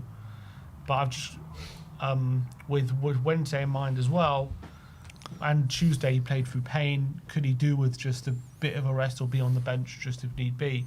And I also know we also were told that Gallagher was set to start in the 10 before Paulinho picked up an injury in the game against West Ham. So if that was his thinking then, does he have an excuse to do that again with Xavi having that knock? It's not about having an excuse, but like obviously Xavi had the game that he had, and obviously he hadn't performed to that level before that. When I say have an excuse, I mean he wanted to do that. With Xavi playing so well, he obviously, the fans would be like, no, Xavi has to play. But before that West Ham game, in his mind, he wanted to go Gallagher in the 10. Correct. But so it's harder to do it now because Xavi played so well. But with Xavi taking that knock, he's got an excuse to do what he always wanted. Which is it's true. It's true. But, you know, circumstances and performances change things. And I think his performance was so strong on Wednesday. I think it would be a mistake to do that. But I'm saying he's got this ankle problem. Yeah, but he also said he's fit and available. Yeah, but it's still, I'm guessing, a bit of a risk. I mean, he was fit and available on Dortmund, but he was playing through pain with his big ankle. Doesn't mean it was. I think in an ideal world, he wouldn't have been fit and available. Xavi said he made himself available. Exactly, that's my point. So could he do with a bit of a rest here? I don't know what the state of his ankle is in. I don't know. You know, is it back to 100%? I doubt it. I don't know. I mean, looking after the Dortmund game, it didn't look 100%. Yeah, but you know, inflammation can go down pretty quickly. I don't know. We don't know. You don't know. So it's impossible to say. He mentioned, obviously, before the game that Xavi has an issue. He didn't mention today. He didn't mention yesterday about Xavi having any issue. He just said he's fit and available. Mm-hmm. He said he got through the game okay and he's fit and available. Yeah. So I think it'll be a mistake not to go with Xavi. It might be, but I'm just trying to think where his head's at. And also, given the fact that Gallagher can't play, obviously we know Gallagher's definitely going to play because he can't play on Wednesday. Does Basuma start first and foremost? Do we think Basuma starts? I hope so. I think he has to start. I think he's our only real 6 that's available. Yeah, I think he starts. I think Basuma does start, and he was talking him up in his press conference as well. Was he? Yeah. What did he say? He said the reason he's not been in the squad has nothing to do with attitude or anything. He said he had made that mistake being late or did the balloon or whatever it was, maybe both. And he said 2 days after that in training, so he was back in training. In training, he was injured, and he's just been injured all up until now. That's what he says. Now we were hypothesizing that that's quite convenient. That he's injured and he's just not been selected in any of these squads just after he's been banned, he's been suspended or fined or whatever it was for being late and also for being caught with balloons again. So maybe it was just a coincidence. I think he actually was injured because he was left out of some of Marley's teams on international, so that suggests that there was an actual injury there. Yeah, so if that's the case, then you know, he's back in the team. If he's back for selection, no point, no reason not to pick him really right now. Especially we need him, and he played well. Needs must, my friend. And he played well. Look, we know he's a good player when he's on his day. If we can get him playing well, then play. And I think as well, like from now until the end of the season, we probably know he's not going to be with us past this season, Basuma. It could be an opportunity to see actually a good Basuma now because he's going to be playing for a new move. We've known that he's struggled to find a move over the last year, and he's going to have to put himself in the shop window. And we could see a good version of Basuma because of that. So the question is, next to him, is it Sarr, Gallagher or Gray? I think I've got a feeling it's going to be Sarr, but if it's up to me, I would go Gallagher. Yeah. But I feel like he's going to have Sarr there. Oh, shit. Sorry, wrong player. So we're going to go Gallagher next to him. We obviously did start on the double pivot that was the double pivot we saw in the second half against West Ham, isn't it? Yeah, and it was a lot better than what we saw in the first half. So we're going to go Xavi to play in the 10 over here, and then the wingers kind of pick themselves right now. Unless we're saying Jed, or we're saying Jed left back, so we can't be saying Jed there. So Tell can't play on Wednesday. Yep. So he has to play on the left. He said, by the way, after he kind of confirmed Tell was very disappointed when he was told about the Champions League. He didn't need to confirm that. Well, it's interesting to hear it from him, hear it from the horse's mouth. But yeah, he said he's very disappointed. But he said, I've shown that I've started in the last however many games, and that shows I trust him, and hopefully he just knuckles down and keeps playing well. That's kind of what he said. Yeah. Odebear continues his games on the right hand side. He's starting to grow into that role, isn't he? So let's hope that. And then up front, the only choices are Moani and Solanke. Solanke, Frank said in his press conference, is pretty much playing at 70% right now, but he did play 70 minutes, got his goal. Is it just about playing him into minutes, or is it about managing his game time? I think we probably start him. Yeah, there's a fair chance that Moani starts. I don't want to see it. Could Moani maybe start against his old club on Wednesday? Because I think Dom, he'll want Dom to start on Wednesday. I think there's a strong possibility that Moani starts this game. I really do, because Dom's been out for so long. As you say, he said in the press conference that he's playing at 70%. Maybe it's a case of just giving him an hour or so. But I do think there's a strong possibility that Moani starts. I hope not, though. He was asked how far away is Dom from you not having to manage his minutes, and he said he's not near. Well, that's it. He says he's going to have to manage them for quite a bit. So at least he's starting games right now. Sorry, he said not how far. He said how close, and he said not close. Yeah. So if that's the case, maybe go Moani. The only other option is he really going to start 3 games in the space of a week? Yeah. Tough to think that. So we're going to go Moani up front. Unless he goes, no, we've got no options for that. Trying to think if there's anything else we can do in that forward line, but there isn't. Unless you go Tell up front, but then you have to go Moani on the left if you do that. Unless he goes Javi on the left, Tell up front, and Conor Gallagher in the 10 and Sarr in the 8. Yeah, he could do that. I actually think that he could. There's a high chance to do that. Put Tell up top. Yeah. I think Burnley away is not the kind of game you want Tell up top for. Is it the kind of game you want Moani up top for? Well, I think potentially if he plays well. But he's not playing well. Who's that leave on our bench? That leaves Danso, Porro. Who else? Solanke, Sarr. Not any attacking options. Just Solanke. No. Scarlett. A doggy. Scarlett. God. It's troubling times at the moment for our bench from an attacking point of view. But yeah, I think that's kind of, maybe swap Moani for Solanke. That's kind of what I want to see. But I reckon I've got a feeling he's going to go Gallagher in the 10, Sarr in the 8, like that. I've actually got a feeling he's going to go Javi on the left and Tell up top with Sarr in the middle, alongside Biss. Well, you think he completely has lost trust in Moani? But the way he's playing, I mean, I can't see where the trust is coming from. While he's here, he's going to play him, unless we are going to cancel his contract. I mean, with the reports of even us even thinking about cancelling his contract, that suggests already lost trust. Well, the reports are more he wants to go back more than we're going to cancel it, isn't it? I don't know. I thought it was us losing trust in him. Either way, if he's still, as long as he's here, I think we are going to play him. Yeah, hopefully just off the bench. I don't want to see him start games. He's just terrible. The effort levels just don't seem to be there, and I can't see Frank being very receptive to that. Well, so you want to change it? I mean, I don't know, man. It's Frank Roulette, isn't it? It's hard to it's hard to actually put your finger on. Tell on the flanks. I'd play Tell in the 9, says Plumley. Yeah, put Tell in the 9. What if we were to go to a back 3? What would then change in our lineup? You'd put a doggy there, maybe.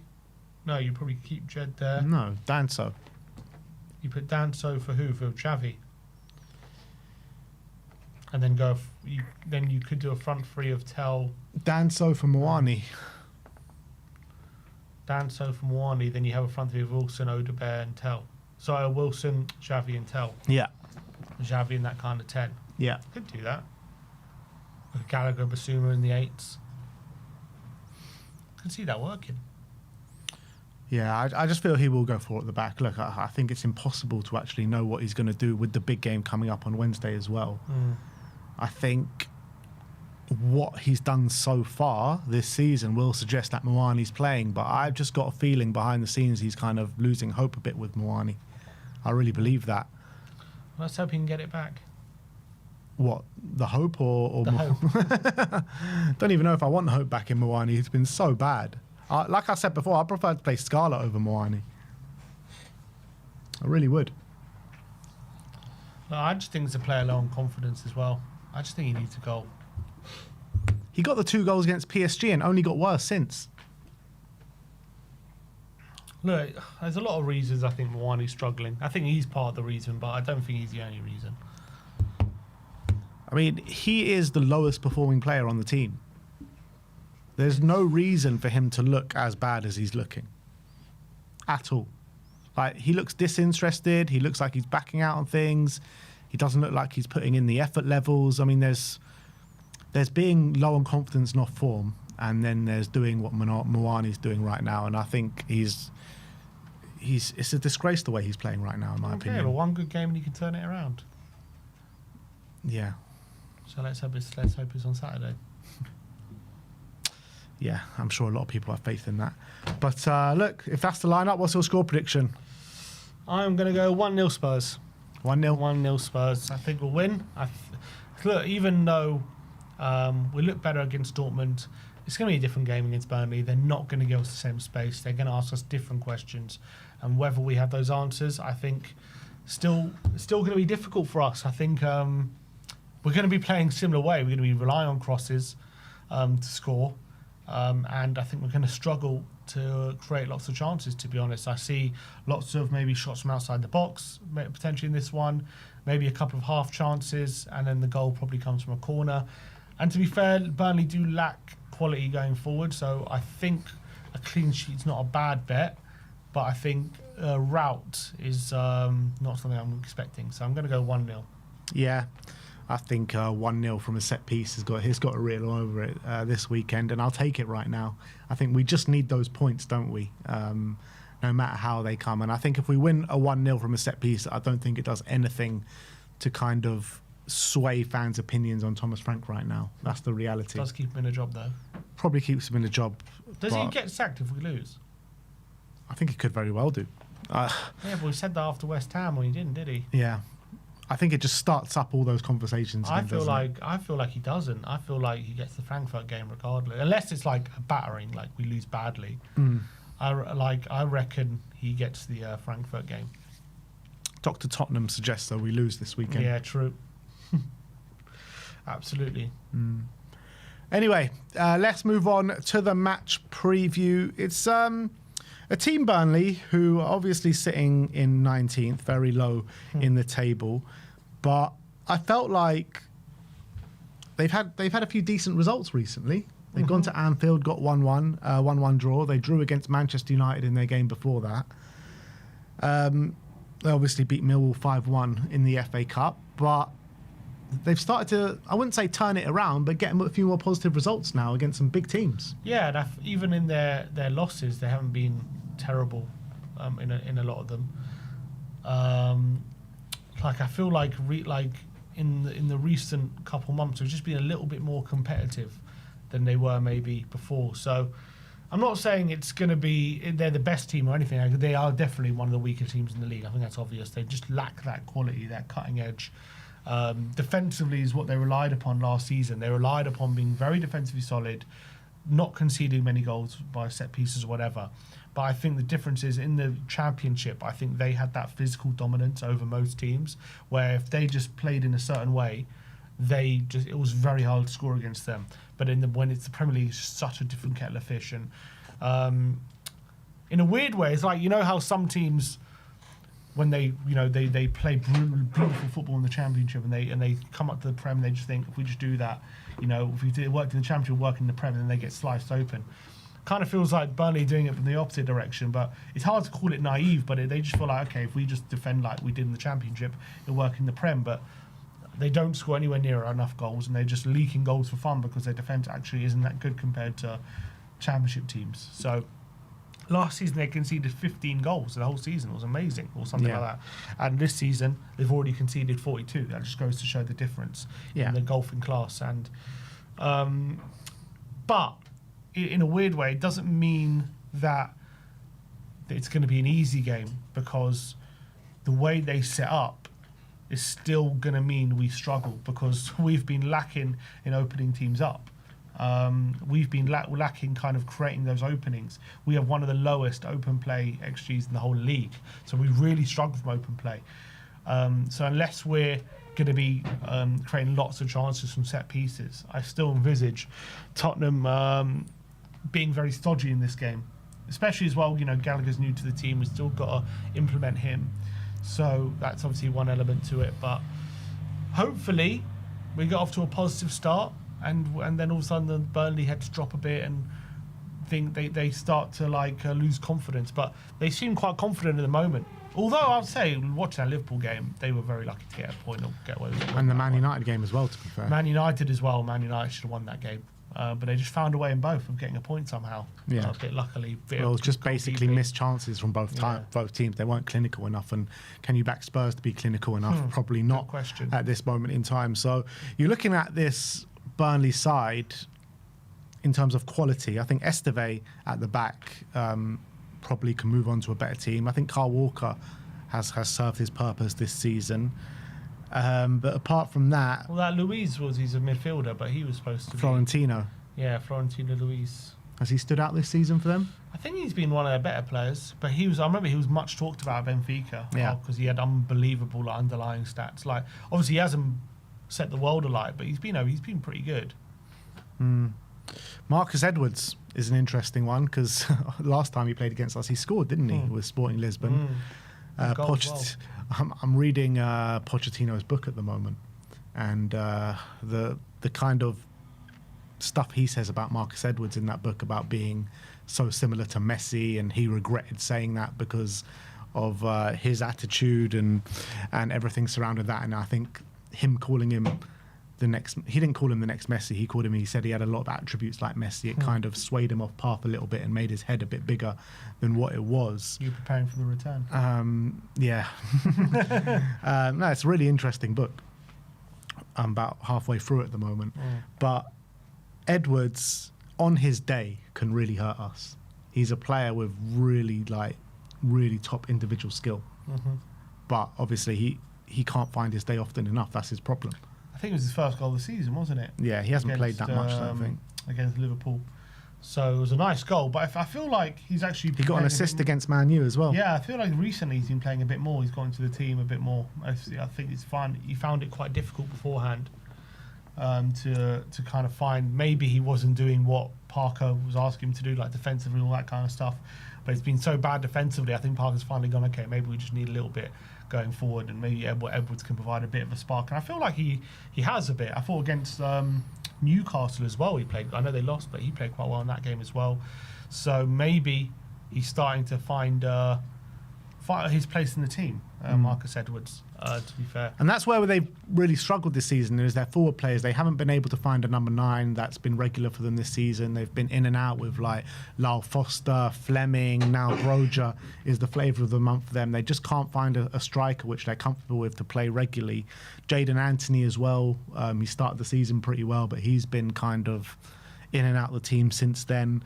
They just don't have attacking quality, do they? Burnley. No. But what they do is they sit in pretty well. They make themselves kind of hard to score against, but because of the quality, teams do score against them. That's the reality. Yeah, and obviously they have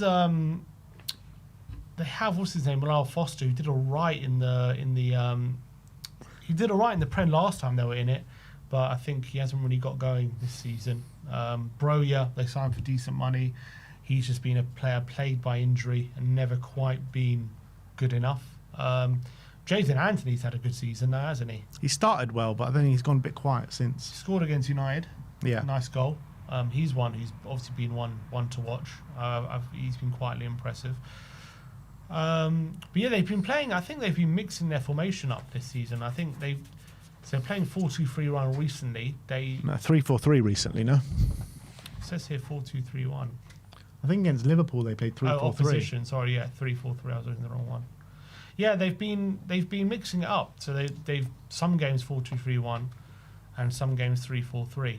So I imagine they go 3-4-3 against us. Millwall was 4-2-3-1, and both last games in the league have been 3-4-3. Usually when they're playing a better team, well, most teams are better than them, but when they're playing one of the top teams, they go 3-4-3. I don't know if they consider us one of the top teams in the league or not. So they had a long losing run where they were kind of like stubborn in their 4-2-3-1 formation, and then it kind of like they drew a line under it against Bournemouth, and they started playing 3-4-3 against Everton, and since then every game has been a back three, and they've lost. They've unbeaten in 4 of their last 6. And drawn 3 of them, 1-1 against Millwall. So haven't won since Wolves back in October. They haven't won a game. Whenever they have a positive result, it seems like Dubravka's having such a really good game for them, doesn't he? Like makes save after save. I think he made like 8 or 9 saves in the last game against Liverpool. Made many against Manchester United. Made many again in that 0-0 draw against Everton as well. Like whenever Burnley get a result, he is like their saviour pretty much. Yeah, and he's had a pretty good season, to be fair. Yeah, and doesn't he have previous of having top performances against us as well? Yeah, one for Newcastle. So I can really see that being, well, we need to create chances to do that. Do you think Frank will look at them playing a 3-4-3 and think maybe just match them up and we'll definitely win this game? I was thinking that, and he might take inspiration from the decision he made against Dortmund, and we matched them up. Yeah, we matched them up that game, and obviously we found, But I feel like Frank might look at this and just bank on the quality that we have that's being better than Burnley. Yeah, and play our own game. I don't know, but Frank usually does take too much sort of account into the opposition, so maybe he will. It might be a possibility. What do you reckon? I think he'll be thinking about it. Well, he'll definitely be thinking about it, but will he do it? But if he does it, that means a back three of Van der Ven, Danso. I guess if you put Danso in there, you also got the long throws in, which is obviously big. Danso, Romero, then what was it, a Doggy, a left wing back, or Spence? And then Porro. And what I do think the advantage you definitely get is I do think if Xavi starts, I think he looks so much better in the front three with 2 10s basically behind the striker. I think that really suited him, to be honest. And so I think he'll be looking at thinking, is that worth doing? But then, look, I guess the elephant in the room is Tell probably doesn't start if we go that way. And there's a conversation to be had about Tell right now, because obviously he's made that decision of the Champions League squad second time this season. He's come out and said about how unhappy Tell is. There's obviously been reports from Romano and everyone else saying that Tell wants to leave in this January transfer window, and he's not happy with the situation at Spurs and wants to leave as long as Thomas Frank's at the club. We know that Tell is a professional, very top professional in terms of the way he handles himself, but there's only so much that a player can be pushed, right? I just wonder if Tell is going to be able to put all that to one side and perform to the levels that he has been doing over the last 3 or 4 weeks. Well, yeah, for me, whether or not he's capable of doing it, you got to give him the chance to. You know what I mean? So I wouldn't drop him because he's angry. It can make it worse. That would make no sense to me. He's playing well. He deserves his spot in the team. I know you had to make a tough decision, and you made it, and he's not happy about it. But just because he's not happy about it, which I'm happy he's not happy about, because why should he be? But you still got to give him that chance to prove you wrong. And that's the only way to do it is playing him. I'm not saying that Tell's not going to start. I think he will start. What I'm saying is that will he be able to keep up that performance level with all this going on in the back of his mind? Well, hopefully he can use his motivation and fuel. Yeah, who knows? We all know he's a young player. Sometimes they can let their emotions get the better of him. But Tell doesn't seem to be that kind of guy. He can be quite emotional. We saw that when he got taken off against West Ham, was it on the hour? He was like moping around and stuff. So he's clearly frustrated and not happy. But I also think he has dealt with all the setbacks pretty well so far this season. So I think sometimes it's just a subconscious thing, and you can go out with the best intentions in the world to play well. But when he has so many kickbacks he's had, so many knocks by Thomas Frank this season, and it's just like I've said it time and time again, the treatment of him has been disgraceful this season. And with him, pretty much saying, via the press that he wants to leave, he hasn't said that before, or that kind of narrative hasn't been there before up until, recently. So I don't know. I just feel sometimes subconsciously these maybe instead of being at 100%, he might be at like 70%. You know what I mean? I mean, he might be, but I'm just saying the evidence we've seen is that he's handled these setbacks well. So I want to give him the benefit of the doubt. We have to wait and see how he plays. Yeah, but we haven't seen him since the latest setback. That's the thing. Right, that's my point. Yeah. You have to give him the chance. Like I said, he's going to play. I have no doubt about that. But it's just about, are we going to see that same level from Tell that we saw before this decision? Who knows? It's going to be a hard one. But the reality is, if Spurs are going to get anything from this game, we are going to need to be on it. We need to drive at them at 100 million miles an hour. We need to be crisp in the midfield and our passing like we saw against Dortmund. We need to take our chances. We need to be creative. We need to do all the kind of good things that we saw in that Dortmund game. Yep. Because it's such an important game. Every game's such an important game when you're so in such a bad position in the league. But it's going to be very different to Dortmund. It's going to be very it's all well and good doing the same things, but with Dortmund we were basically playing and Jed and Odegaard into space every time. And we're not going to have that space. True. So it's going to need a different kind of skill set. We're going to have to be stronger. We're going to have to probably deal with more long balls and more like second balls and stuff, things like that. I actually feel Andy Robertson would be a good guy to have in this game. Yeah, if we could have got him through the door, but because what he brings to you is like bite in the challenge, which we're going to need, and crossing ability, which we're going to need as well. I think the main thing as well, it just keeps those standards. Sometimes especially in recent seasons, we've lost to teams we just should never be losing to, and maybe with someone like Robbo there barking orders on the pitch and being a leader, he could just make sure standards don't drop and hold people accountable, which maybe hasn't happened enough over the past 18 months in the league. Yeah, losing to would we have lost that game against West Ham if Robbo's on the pitch? Maybe he would have made sure we're still switched on. But it's hard to give him that much credit, isn't it? Can he change the whole mentality of the team? Maybe not, but maybe he can help. Yeah, and that's what we need, step by step. It's nothing's an overnight fix at this football club. But I think it definitely goes some way, or not some way, but it definitely improves the kind of mentality maybe behind closed doors and being able to hold people to standards. And, it's just been too passive sometimes, and maybe he can help just keep those the mentality at this football club a bit higher than it was yesterday, basically. So look, we'll see how it all goes, but yeah, if we don't win this game, I don't know, man, surely they have to think about desperately making a change. After the West Ham game, surely they were putting out feelers and speaking to people who can come in as interim if the inevitable happens and Thomas Frank gets sacked. I'd like to think so, but I think they're planning to move ahead with him, it looks like, at the moment. Obviously, they're having those conversations. So, look, they must have been thinking about it if they're having meetings and all these kind of things behind the door, behind closed doors and stuff like that. Obviously, they're still having lunches with Frank, and it seems like business as usual, apparently, from that point of view. So whether his job is really hinging on this, I don't know, because I think they're going to give him that Frankfurt game. I think they're going to give him till the end of the month at the very least, and then maybe after the window close, I'll make a decision. But if we lose, I think, again, similar to what I said before, which I think the West Ham result we lost, and that was a big shock to the system. We then corrected it we didn't correct it, but we then turned it around a bit again on Tuesday with a good performance and win against Dortmund. But if we were then to get another slap in the face against Burnley, then I think there might be... The knives will be out. Yeah, the knives will definitely be out, and maybe they'll just...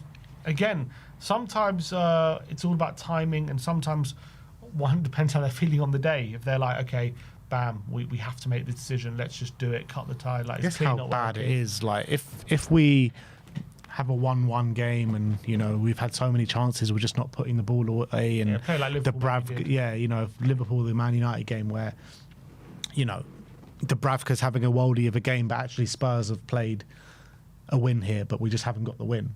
Then that's fair enough. But if we've played a lot with how we've played all season and we're barely creating a chance, and it was pretty an easy day at the office for Burnley, and they've won or they've taken a draw, it's a 0-0 or something like that, then I think the club need to make a decision. Yeah, I agree. Do you reckon Robbo backs out if we sack Frank on the weekend? Probably not. I don't know. But do you reckon he's a Frank signing or is he a club signing? What is he?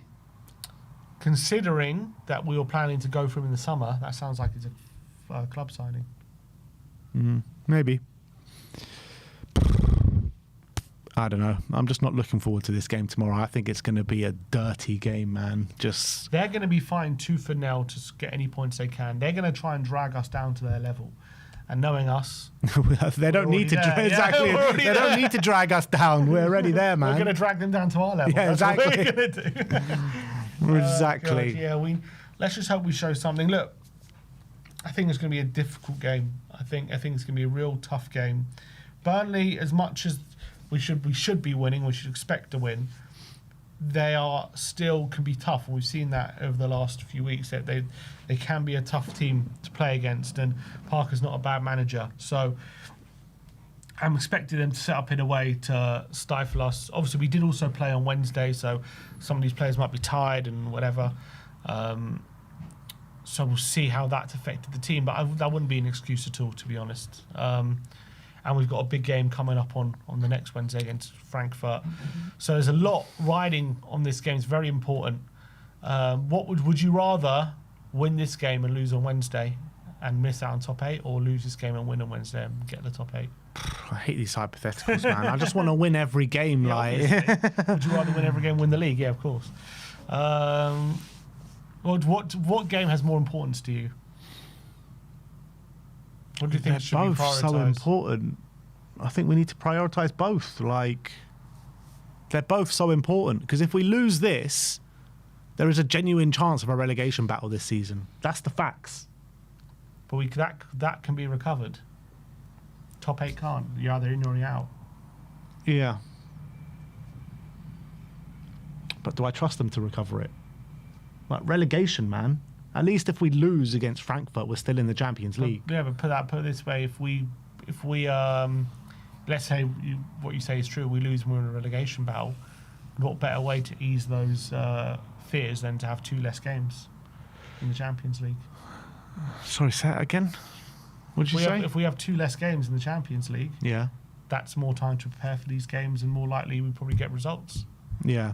In the other games, whereas if we win tomorrow and lose against Frankfurt, the schedule becomes even more congested, and with the injuries we got, it's more of a problem potentially long term. Yeah, I think because we're out of both cups, the schedule isn't that crazy. We're literally just in 2 competitions from now to the end of the season. I actually think this game is more important when you're looking at the fixtures in the Premier League going ahead. I really want to finish in the top 8. Obviously, and I think that is very important as well. But when you're looking at our next 5 Premier League games, it's daunting. It really is. Yeah, we have to get a win here because we're not. That's winning what for I'm another saying. month. That's what I'm saying. We got Man City, Man United, Newcastle, Arsenal. Where are we winning in those 4 games? Judging how we're playing right now, so we need 3 points. If we get 3 points in this game, I think it goes some way to putting a bit of gap and buffer, even more of a buffer to those bottom teams, where it's not ideal if we finish outside the top 8, and it wouldn't be great, but we are still in the Champions League and we still live to fight another day in that competition. And yeah, it adds 2 more games to the schedule, which we probably don't need right now, but I'm looking more at survival than I am than winning the Champions League. And No, I'm not saying about winning the Champions League. Does it give you a better chance to survive if you've got less load on the players on the schedule? Maybe slightly, but in those games for the schedule, we're playing the games that we've got in the next 4 game weeks. That's when the Champions League game is. So with or without those Champions League games, I don't trust us to win any of those games. But you got a better chance to.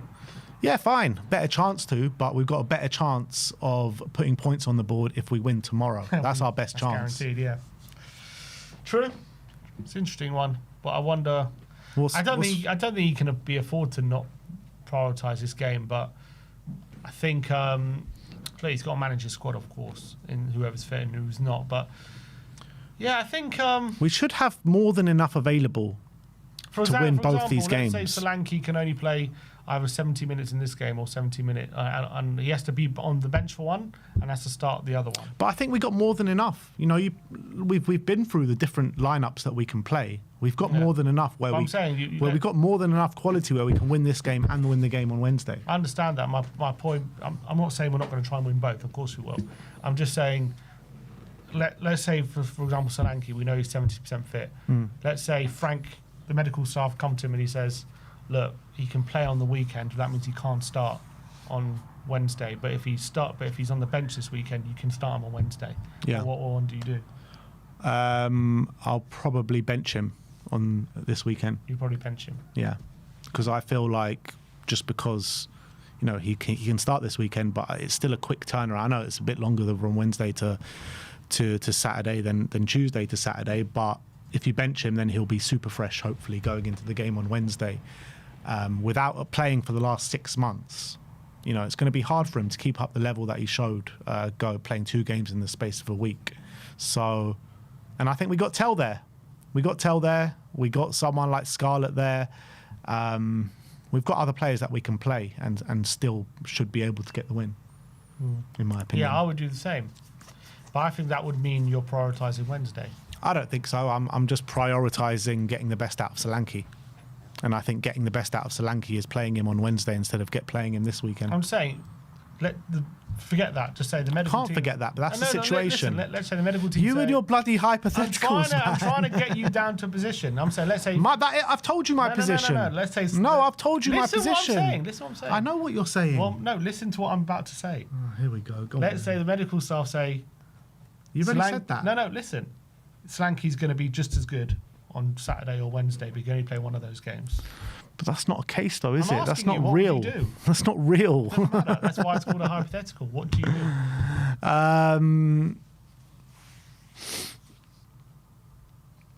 I probably still play him. Probably play him this weekend then. Then you play him this weekend. Okay. Probably play him this weekend, but that's not the reality, though. The reality is I play him on Wednesday. So I'm just trying to see how far you'd go to prioritise this. How far I would go. Yeah. I'll play him on Wednesday because of the real situation with Solanke. But it's so important, this game. I can't stress that enough. We have to get 3 points. All right. It's an important one, and we'll see. We'll see where this leaves Thomas Frank. It feels like there's a referendum on his tenure now after every game, which is obviously a horrible place to be. And with each loss, on each performance, there's swings. Oh, this one's hurting him in this amount of time. Now he's got to go. Obviously, the Dortmund win. I always felt if he beat Dortmund, he would always get this game.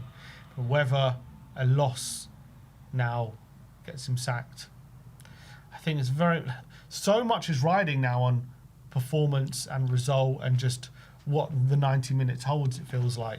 It's like there was just no way to at this point, head up a project, is it? At this point, we probably all know he's not going to be here next season. Well, we would probably all hope that he's not going to be here next season, I would say. So at this point, do you just give him the Champions League run and that's it? I'll just wait till he's out of the Champions League. Yeah. You could do, but you could also say if you got someone else in, you could potentially make a run for Europe if you improve results. That's the thing, though. The reality is, if we do sack him, we're stuck with an interim from now to the end of the season. That interim, who is it going to be? Ryan Mason or Jurgen Klinsmann? You know what I mean? Like, the interims is not exactly going to be better than Frank. There's no guarantee of that. So, I don't know. I think that's probably the way they're looking at it. Probably just give it till he's out the Champions League. And then just give up on the league. Yeah, as long as we're safe. and 3 points this weekend will go some way to doing that. Season will be over in March. Now we're going to Budapest. On holiday. No, Champions League final. Stag do. Well, you getting married? Someone is. I'm sure someone in the squad. Never told me you're getting married, but yeah, I think they'll probably try and ride it out. Fabrizio's just tweeted something, is he? Here we go. Romano says we've sent an official offer. Tottenham sent an official offer for Robertson as Liverpool and Spurs are in advanced talks for the left back. Negotiations well underway with THFC on it. Imagine negotiations were underway with Tottenham off it. We're bringing in a Champions League winner to try and win the Champions League. Pedigree, a player with pedigree. All right, guys. We're both on the watch long tomorrow. No one fancied going to Burnley this weekend, it seemed. But, yeah, Daniel Black says, here we go soon. I'm sure as soon as we come off the stream and leave the studio and get in our car, the here we go is going to come. But as of now, that is all we have for you guys today. We'll see you all tomorrow on the watch long, if not before. 3 o'clock kickoff. So come and join us at 2:45. Very much looking forward to it. Like, subscribe and comment. And as always, Come on, you Spurs. Come on, you Spurs.